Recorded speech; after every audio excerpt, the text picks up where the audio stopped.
চা চলবে না?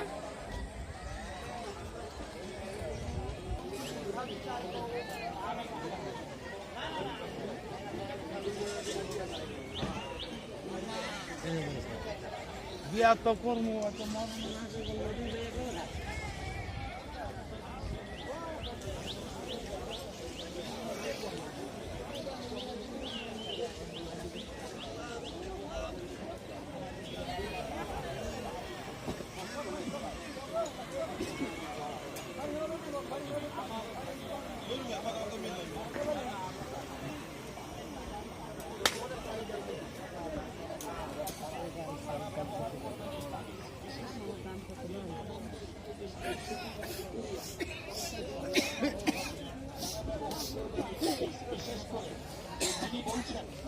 ঘন ঘন প্রস্রাবে ক্ষয়, নিজেকে পুরুষ বলে দাবি করতে পারেন না, তিনি ব্যবহার করবেন এই তাবিজ। যে কোনো একটা নিয়তে এই তাবিজ আপনি ব্যবহার করবেন আল্লাহর রহমতে, আল্লাহর কুদরতি উসিলায়, এই বস্তুর উসিলায় আপনি মুক্তি পাবেন।